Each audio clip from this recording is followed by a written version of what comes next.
हमने last video में देखा कि फाउंडेशन की सिलेक्शन कैसे की जाए, अंडरटोन्स को कैसे जाना जाए। तो आज जो है ना वो हम ये जानेंगे कि किस तरह से फाउंडेशन की ऑक्सीडाइजेशन से बचा जाए। जो फाउंडेशन ब्लैक हो जाता है ना, जैसे हम लगाते हैं भले से वो मैच करे स्किन पे फिर भी ब्लैक हो जाता है, तो उसको पूरा सीखेंगे। मिक्सिंग मैचिंग फाउंडेशंस की किस तरह से, कस्टमाइजेशन किस तरह से की जाए जो प्रोफेशनली की जाती है, तो वो सब सीखेंगे। एक बात जो मेंशन करना बहुत जरूरी है, ये जो ब्लैक और डार्क ब्राउन और ब्राउन स्किन टाइप्स होती हैं, स्किन टोन्स होती हैं, इनका भी जो है अंडरटोन कूल हो सकता है, यानी कि पिंकिश हो सकता है। जरूरी नहीं है कि आप इस तरह के लाइट शेड के हो या फेयर के हो फेस आपका, तभी आप कूल अंडरटोन में आएंगे। आप अगर आपका कलर डार्क ब्राउन है, ब्लैक है, तब भी आप कूल अंडरटोन में आ सकते हैं।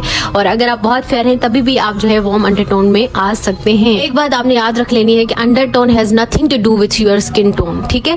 अंडरटोन अलग है, स्किन टोन अलग होता है, सही है। तो अंडरटोन भले से आप जितने भी फेयर हैं, आपका येलो भी हो सकता है। चलिए जनाब, अपनी कॉपियां शॉपियां नोटबुक्स वगैरह निकालिए और जल्दी से नोट करना शुरू कर दीजिए। तो सबसे पहले लिखना है राइट शेड ऑफ फाउंडेशन और बेस की ऑक्सीडाइजेशन क्या होती है। ये ऑक्सीडाइजेशन क्या होती है, बहुत बार ये वर्ड सुना होगा, ऑक्सीडाइज ऑक्सीडाइज, ये क्या है भाई, आखिर होता क्या है? बस नहीं, मैं बताती हूँ कि ये ऑक्सीडाइजेशन क्या है। जब हम एप्पल काटते हैं, ठीक है, सेब काटते हैं, अगर हम इसको थोड़ी देर बाहर रख लें, बाहर रख दें, तो क्या होता है, वो काला होना शुरू हो जाता है, ठीक है, ब्राउन। और हम बनाना काट के रखें तो वो भी काला होना स्टार्ट हो जाता है। ऐसा होता है ना। सेम वे है कि जब हम फाउंडेशन फेस पे अप्लाई करते हैं और हम बाहर जाते हैं या जैसे ही अप्लाई करते हैं, यानी कि वो ऑक्सीजन के साथ वो कांटेक्ट में आता है, तो वो क्या होता है, डार्क होना स्टार्ट हो जाता है। ऑयल्स और उसके जो पिगमेंट्स हमारे स्किन के होते हैं वो छूटते हैं, वो फाउंडेशन के साथ मिलकर एक अलग ही कोई पिगमेंट बन जाता है, जिसको कहते हैं बेस की ऑक्सीडाइजेशन। अब इस बेस की ऑक्सीडाइजेशन के क्या वजूहात हो सकते हैं और क्या मसाइल हो सकते हैं, वो भी हम डिस्कस करेंगे। और इसको किस तरह से प्रिवेंट किया जाए कि बेस की ऑक्सीडाइजेशन से बचा जाए। क्योंकि देखिए, अगर आपका कलर भले से कोई भी आपका कलर है, अगर आप अपने फेस पे एक मैचिंग फाउंडेशन शेड लगाते हैं और फिर वो ही डार्क हो जाए, तो वो एक अजीब सा पिगमेंट बन जाता है आपके फेस पे। क्या हो सकती है कि आपने CTM स्किप कर दिया। CTM क्या है, इसके लिए आपको फर्स्ट वीडियो देखनी पड़ेगी, फर्स्ट क्लास। फिर जो है आप स्किप करते हैं न्यूट्रलाइजेशन, यानी कि कंसीलिंग या फिर कलर करेक्शन नहीं करते हैं बेस लगाने से पहले। उसके बाद क्या, स्किपिंग सेटिंग, यानी किसी पाउडर के साथ सेट नहीं करते बेस को, बस यूं ही छोड़ देते हैं। एंड देन वो जो है वो ग्रे हो जाती है, ब्लैक हो जाती है। ग्रे होना अलग है, ऑक्सीडाइज होना अलग है, ठीक है। तो ग्रे जब होती है ना बेस, तो आप अपनी स्किन से फेयर टोन लगाते हो तो वो ग्रे हो जाती है, लेकिन जब आप स्किन के साथ बिल्कुल मैचिंग लगाते हो तो वो हो जाती है ऑक्सीडाइज।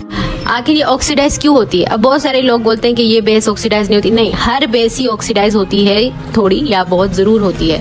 तो आपने ये कभी नहीं सोचना कि कौन सी बेस लें जो ऑक्सीडाइज नहीं होगी। ऑक्सीडाइज हर बेस होती है, जब वो ऑक्सीजन के कांटेक्ट में आती है, आपका पिगमेंट फेस छोड़ता है, ऑयल छोड़ता है, तो वो ऑटोमेटिकली जो है ऑक्सीडाइज होकर डार्क हो जाती है। लेकिन इस चीज से कैसे बचा जाए, वो आज पढ़ते हैं। पहले हम क्या करेंगे, फाउंडेशन की मैचिंग, फाउंडेशन की मिक्सिंग और फाउंडेशन की कस्टमाइजेशन। अब ये मैं आपको प्रैक्टिकली करके दिखाऊंगी, तो ही आपको यकीन आएगा कि ये कैसे होता है। और ये सैलून में ही किया जाता है, ये पॉलर के सीक्रेट्स हैं जो आपके साथ शेयर कर रही हूँ। ऐसा नहीं है कि आपको 10,000 फाउंडेशंस बाय करनी है, लेकिन क्या ट्रिक्स यूज करनी है वो है। अब देखिए, मेरा जो फाउंडेशन है फिट मी, मेबेलिन फिट मी 128, ठीक है। मैंने इसको जब मैं बेस की स्वैचिंग कर रही थी तो मैंने आपको यूज करके दिखाया था, मेरे हाथ से डिट्टो परफेक्ट मैच है। लेकिन जब मैं फेस पे से लगाती हूँ ना, तो इतना मैचिंग शेड है कि गायब हो जाता है मेरे फेस पे और ये ऑक्सीडाइज होना शुरू कर देता है, यानी कि डार्क होना शुरू हो जाता है, सही है।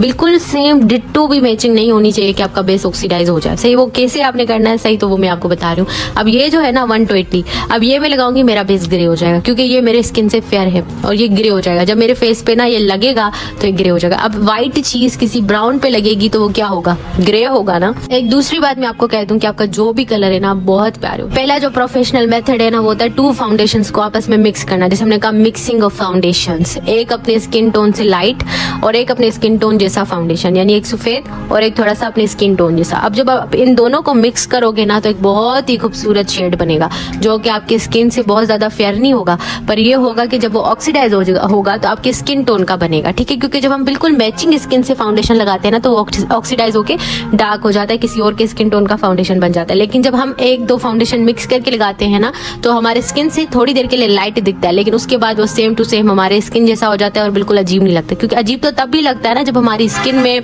लग के वो कोई और कलर बन जाता है। ये आप देखें शेड के, ये कितना खूबसूरत शेड बन गया। जब मैं फेस पे इसको लगाऊंगी तो ये बिल्कुल सेट हो जाएगा थोड़ी देर के बाद, ठीक है ना। ऐसा नहीं लगेगा कि मैंने कोई आटा लगा लिया है। दूसरा मेथड है, आपके पास होना चाहिए कंसीलर। आपके स्किन से लाइट कंसीलर होना चाहिए, फेस से लाइट होना चाहिए, ठीक है ना।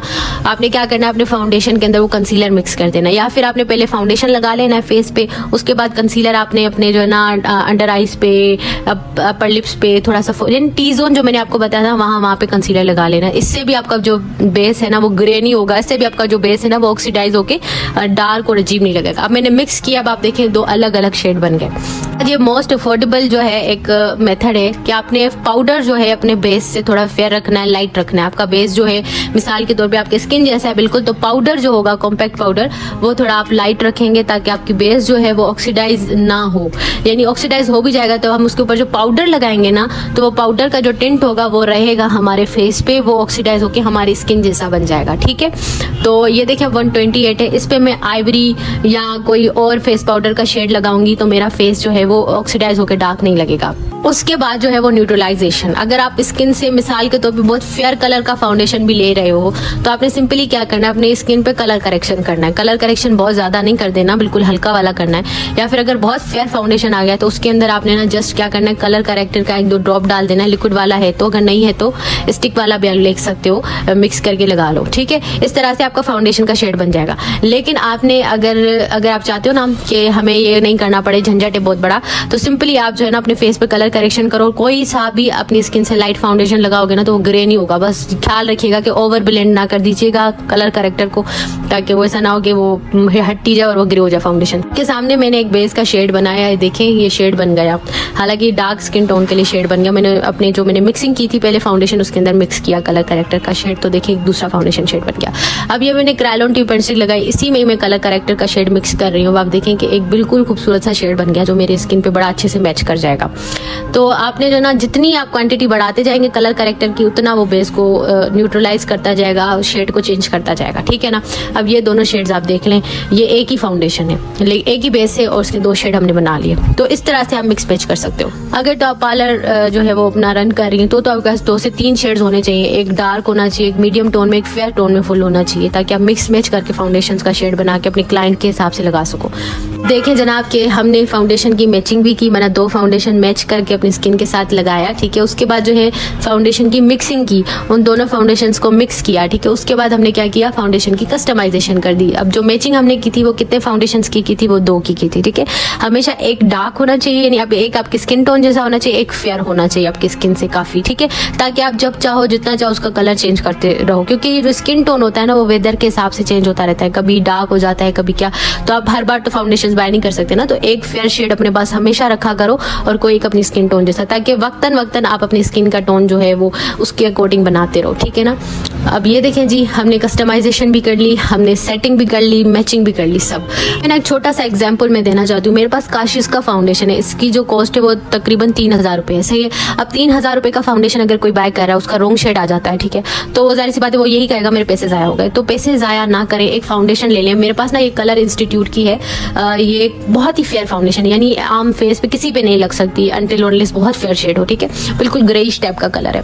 तो ये ना मैंने कलर करेक्शन के लिए यूज किया हुआ है। फाउंडेशन का भी कलर करेक्शन होता है, सिर्फ फेस का नहीं होता। तो ये कलर करेक्शन के लिए मैंने रखा हुआ है। जब भी मेरा कोई फाउंडेशन डार्क होता है ना तो मैं इसके अंदर मिक्स करके इसको न्यूट्रलाइज कर लेती हूँ, यानी कि बिल्कुल सेम शेड बना लेती हूँ, या मैचिंग या उससे थोड़ा फेयर बना लेती हूँ, ताकि मेरी बेस जो है वो कभी अजीब ना लगे, सही है। तो आप भी एक ऐसा शेड बाय करके रख लो अगर आप सैलून रन कर रहे हो तो। अदरवाइज मैंने बहुत ऑप्शन दिए हैं अगर आप घर में मेकअप करते हो तो। मैंने काशिश का 08 शेड जो कि बहुत ही येलो है, उसके अंदर जो है ना मैंने डाल दिया कौन सा, कलर इंस्टीट्यूट का 06 शेड, ठीक है। ये बहुत ना येलो शेड होता है, फेस पे लगने के बाद थोड़ी देर बाद ऑक्सीडाइज होता है बहुत ढेर सारा, तो वो बिल्कुल बेस अजीब सा लग रहा होता है। तो इस वजह से इसके अंदर हम ये शेड मिक्स करेंगे ना तो हमारा शेड जो है वो परफेक्ट रहेगा, ऑक्सीडाइज होगा भी तो हमारे फेस पे वो डार्क नहीं लगेगा, सही। अब यहाँ पे मैं 128 ले रही हूँ मेबेलिन का। मेबेलिन भी आप कहोगे काफी महंगी बेस है, तो जो कलर इंस्टीट्यूट के ना आपको 500-600 रुपए की मिल जाती है। एक बार खर्च करके रखो, लेकिन बहुत काम आने वाली है। अगर आप पार्लर रन कर रहे हो तो जरूर भी आप लेके रखो, बल्कि कलर इंस्टीट्यूट को आप क्रायोन वगैरह की लेके रखो, क्योंकि आपके क्लाइंट्स वगैरह आते रहते तो इन्वेस्टमेंट होनी चाहिए। लेकिन आप घर में कर रहे हो तो कोई मसला नहीं है, आप कॉम्पैक्ट पाउडर फेयर रख लो या कंसीलर एक फेयर